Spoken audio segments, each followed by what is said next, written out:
Este pasado 25 de noviembre del 2016 falleció Fidel Castro, un hombre que tomó el poder el 1 de enero de 1959 y cuando lo dejó lo entregó en manos de su hermano Raúl Castro. Un hombre muy importante, quizás un hombre sobre el que tenemos que reflexionar. ¿Y quién mejor que para hacerlo que Mario Vargas Llosa, el escritor ganador del Premio Nobel de Literatura?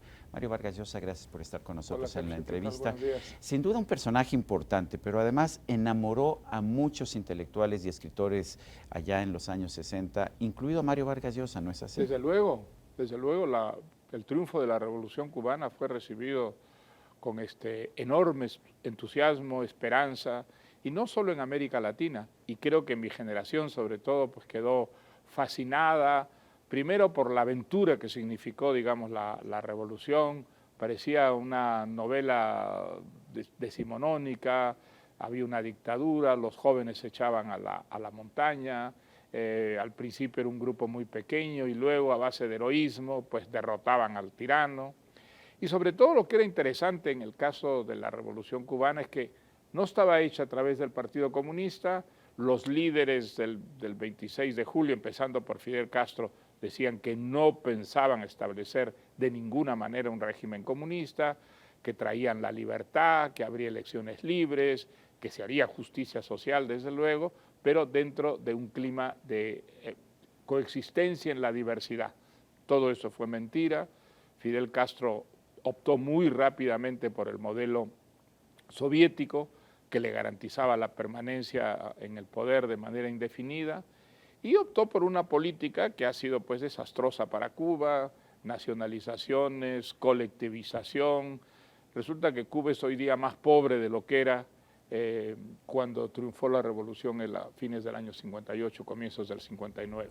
Tú tuviste un acercamiento con la Revolución Cubana, cuéntanos. Desde luego, porque en los primeros años pues parecía un modelo, digamos, que traería justicia, que acabaría con las enormes desigualdades que había en los países latinoamericanos. Además había hecho cosas en un principio que eran, digamos, muy positivas, convertir los cuarteles en escuelas, un programa de salud para que cubriera realmente al conjunto de la población. En fin, la orientación parecía una orientación perfectamente positiva.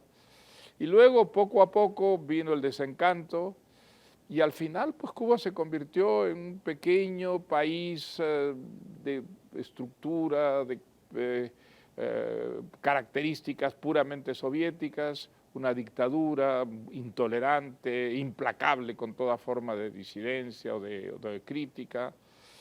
Y los resultados están ahí, un país pobre, un país del que una buena parte de la población vive en el exilio, otra buena parte quisiera irse al exilio, y queda un país que ha perdido completamente todo ese extraordinario sex appeal que tuvo a lo largo de muchísimos años, ¿no? En tu caso personal, ¿cómo vino el desencanto? ¿Qué fue lo que te motivó en algún momento a decir, Fidel, esto no es correcto? Bueno, yo creo que mi primer, digamos, desencanto ocurre a mediados de los años 60, cuando se crean las SUMAP en Cuba.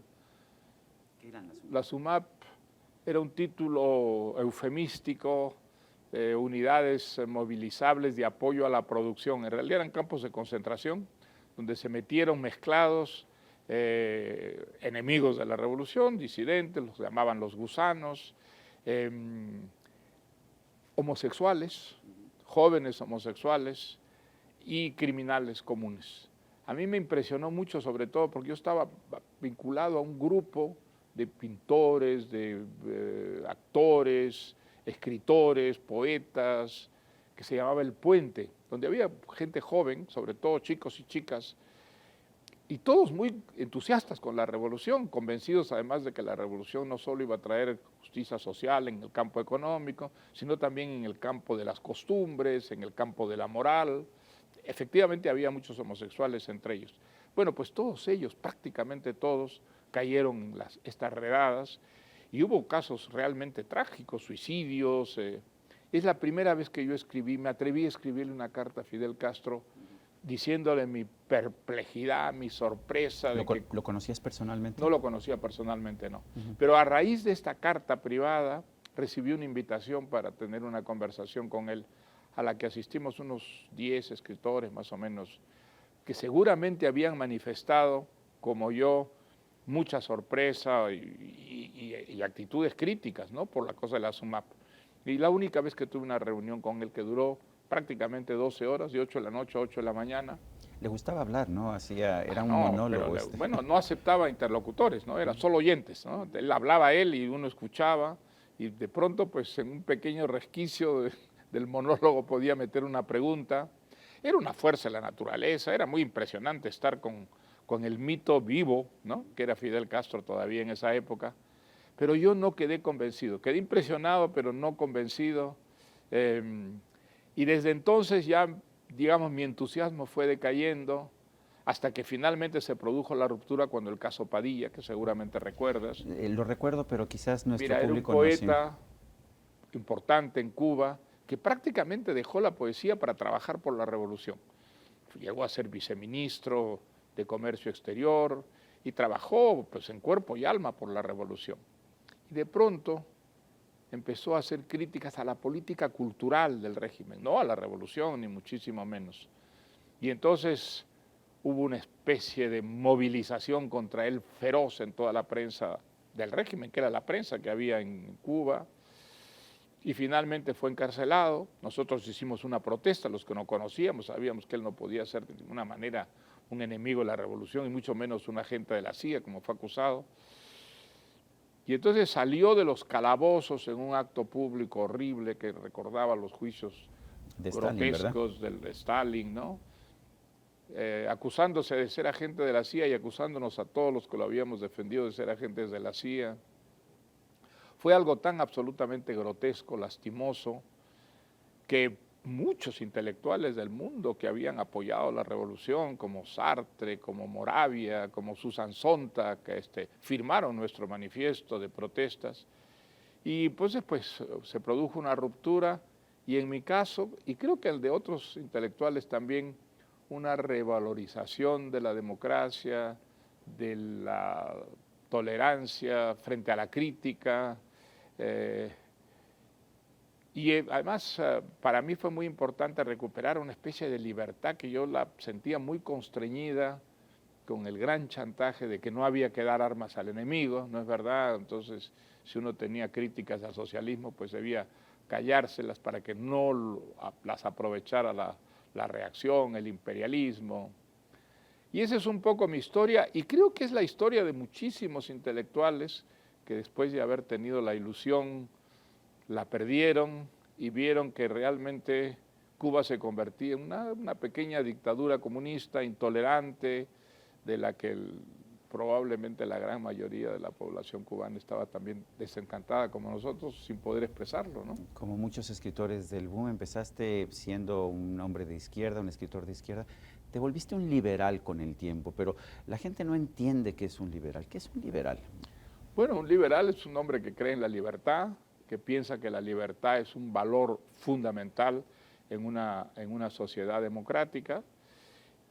Todas las grandes, digamos, transformaciones de la civilización se han hecho haciendo avanzar a la libertad, en el campo de las costumbres, en el campo de las ideas, en el campo de la cultura y fundamentalmente en el campo económico.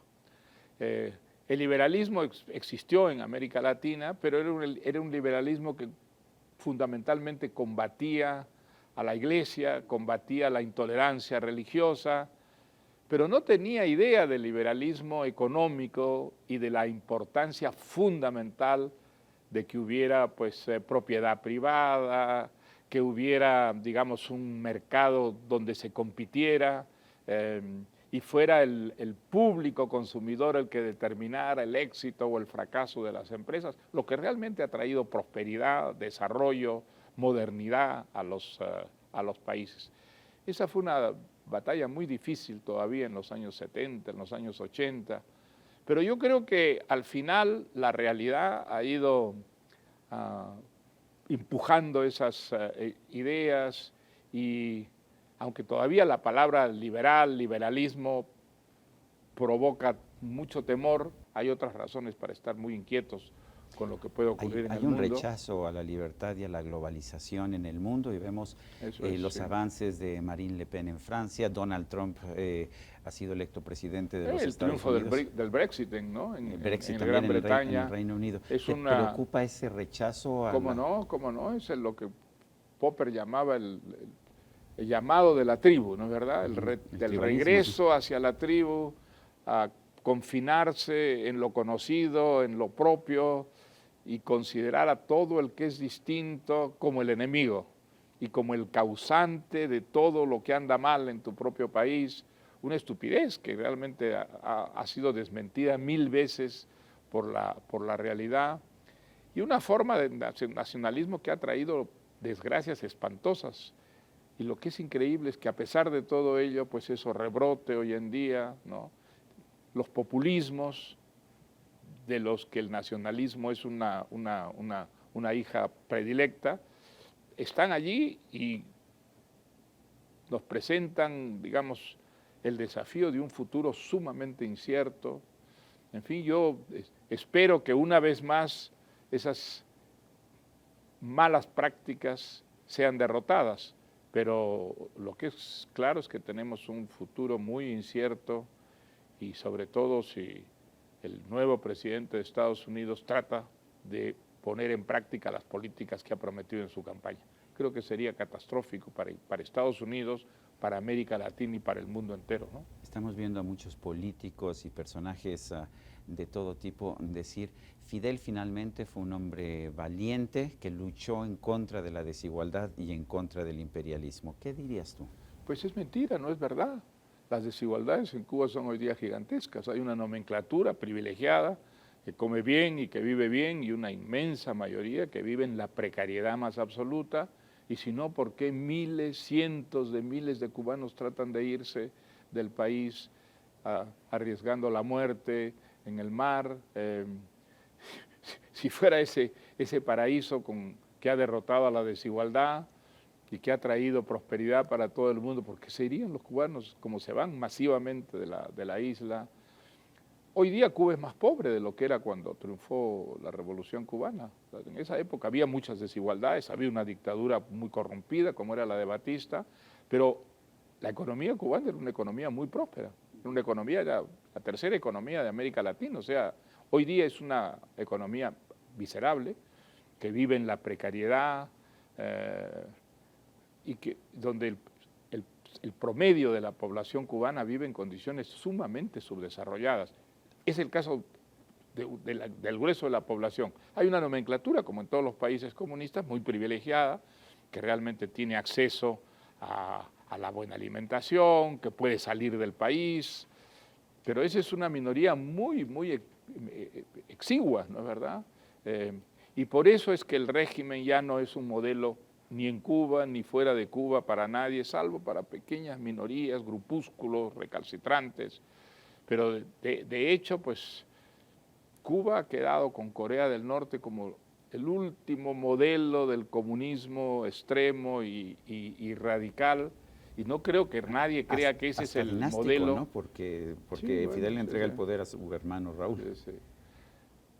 Yo creo que la muerte de Fidel es el principio del fin de lo que significó la Revolución Cubana. Creo que en la práctica ya no existía esa revolución, ¿no? Pero el mito estaba allí todavía, y creo que con la muerte de Fidel comienza la muerte del mito también.